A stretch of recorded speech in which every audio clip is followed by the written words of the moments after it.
Hello दोस्तों, ये जो बिल्डिंग आप पीछे देख रहे हैं, इसमें मैंने अपना ड्रीम पेंट हाउस बुक किया है। और इंटरेस्टिंग बात यह है कि आज से 2 महीने पहले मेरा ना तो कोई प्लान था, ना मेरी फाइनेंशियल सिचुएशन उतनी परफेक्ट थी कि मैं इस ड्रीम हाउस को बुक कर पाऊँ। तो ये स्टोरी बहुत ही अमेजिंग है एंड इस वीडियो में आप वो स्टेप बाय स्टेप प्रोसेस समझेंगे कि कैसे मैंने 2 महीने के अंदर इस ड्रीम पेंट हाउस को मैनिफेस्ट किया है। सो अगर आपका ड्रीम है कोई बड़ी चीज़ मैनिफेस्ट करना, अपना खुद का घर, कोई बड़ी कार, सो इस वीडियो को एंड तक देखना और आप समझ पाएंगे कि कौन से स्टेप्स हैं जो आपको अप्लाई करना है अपने ड्रीम्स को मैनिफेस्ट करने के लिए। सबसे पहला स्टेप जो है वो है क्लैरिटी। जब हम घर बुक करने के बारे में सोच रहे थे उस समय बहुत कंफ्यूज था, घर कहाँ पे लें। कभी लोकेशन में कंफ्यूज होता, मैं कभी सोचता कि यार मैं अभी अहमदाबाद रहता हूँ तो मैं यहाँ नहीं लेता, बल्कि मेरा होम टाउन इंदौर है तो मैं वहाँ पे लूँगा। कभी मुझे लगता कि नहीं यार हम ज़मीन पे बंगलो लेते हैं, कभी लगता कि नहीं फ्लैट लेना है। सो आई वॉज कन्फ्यूज्ड। और जब आप कन्फ्यूजन में होते हो तो कुछ भी मैनिफेस्ट नहीं होता, और यही मेरे साथ में हो रहा था। देन मैं अपनी वाइफ के साथ बैठा और हमने डिसाइड किया कि यार हमें एक पेंट हाउस चाहिए। अब हम क्लैरिटी के साथ मैनिफेस्ट करेंगे। सो वी डिसाइडेड कि पेंट हाउस लेना है। अब जैसे ही पेंट हाउस के बारे में सोचा, वहाँ पे हमें दूसरा प्रॉब्लम आ गया जहाँ पे स्टेप नंबर 2 आती है, और वो है डाउट्स। स्टेप नंबर 2 है अपने डाउट्स को रिलीज़ करना। जब मेरी वाइफ और मैंने बैठ के डिसाइड किया कि हमें पेंट हाउस लेना है, और जब हमने प्राइस चेक करे तो बहुत ज़्यादा थे, हमारे बजट के बाहर थे, वहीं पर हमें डाउट आ गया कि यार छोड़ते हैं यार, अभी नहीं ले पाएंगे, अभी इतना बजट नहीं है, बाद में देखते हैं, 1 साल बाद, 2 साल बाद। और भी बहुत सारे डाउट्स मन में आने लगे। मन में यही बात आने लगी कि यार अभी तो 4 साल पहले एक फ्लैट लिया है, मतलब this is my second home जो हम अभी खरीदने वाले हैं। तो हमें लगा कि यार अभी 3-4 साल हुए हैं, अभी नया फ्लैट लिया है, क्यों दूसरा लेने का। ये डाउट्स मन में आने लगे। और रिमेंबर कि डाउट्स कुछ नहीं है, बल्कि जब भी आप एक बड़ा सपना देखते हो तो आपको रोकते हैं। और डाउट से ज़्यादा आपको ध्यान रखना है रेजिस्टेंस का, जो पॉइंट नंबर 3 है। बिकॉज रेजिस्टेंस जो है वो डाउट से ज़्यादा आपको रोकते हैं आपके ड्रीम्स को अचीव करने से। अब रेजिस्टेंस जो होते हैं वो क्या है?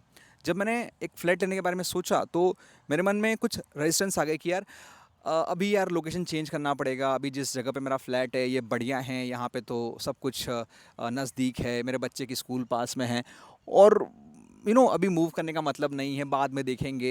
ये सब चीज़ें मन में आने लगी, जो एक्चुअली डाउट नहीं थे, बल्कि मेरे रेजिस्टेंस थे कि हमें फ्लैट क्यों नहीं लेना। और ये ज़्यादा खतरनाक होते हैं क्योंकि ये बहुत ही सटल होते हैं, आपको दिखाई नहीं देते। लेकिन मैं एक चीज़ ये भी बोलता हूँ, मेरी कम्युनिटी को मैं सिखाता हूँ कि you need to be loyal to your desire. अगर आपने सोचा है कि आप कुछ मैनिफेस्ट करना चाहते हो तो आपको कंफर्ट जोन के बाहर आना पड़ेगा, और आपके रेजिस्टेंस आपको रोकेंगे। So become aware about it. Now इसके बाद आती है स्टेप नंबर 4 जो हमने अप्लाई करना स्टार्ट करी, और वो थी विजुअलाइजेशन।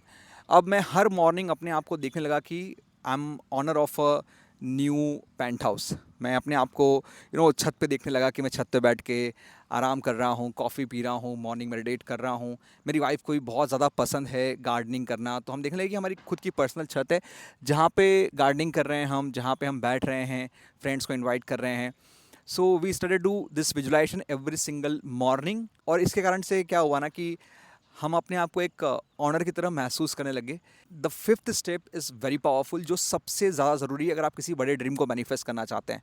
सो जो फिफ्थ स्टेप है वो बहुत ही सिंपल है, और वो है act before you are ready. यानी कि उस समय जब हमें लग रहा था ना कि यार हमारे पास फाइनेंशियल अभी उतना बजट नहीं है, और ये सब डाउट्स थे और रेजिस्टेंस थे, तब भी हमने डिसाइड करा कि यार हमें ना एक काम करते हैं, प्रॉपर्टीज़ देखना स्टार्ट करते हैं पोटेंशियल बायर की तरह।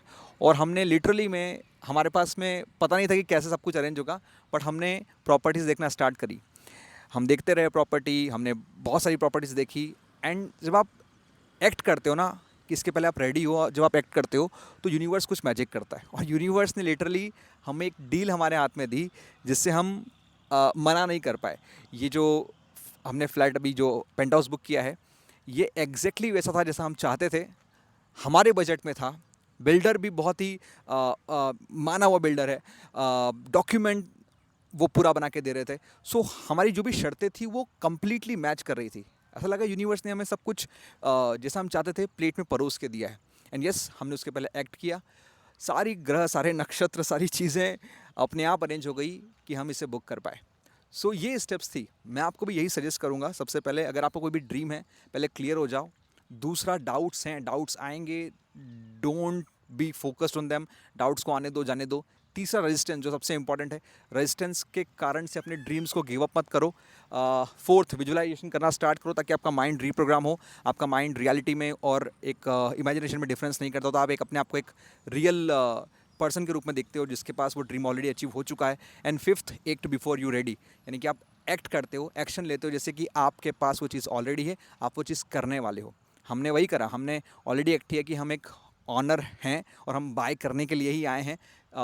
हमने वैसे ही बात करी, वैसे ही सब एक्ट किया और यूनिवर्स ने हमारी लाइफ में सिचुएशंस, चीज़ें सब कुछ अरेंज करी। So that's all. अगर आप भी अपना एक घर मैनिफेस्ट करना चाहते हैं, you can apply this steps and tell me in the comment box आपको कौन सी एक्शन सबसे ज़्यादा पावरफुल लगी, आपकी क्या बत्तियाँ ऑन हुई। And I will see you in the next video.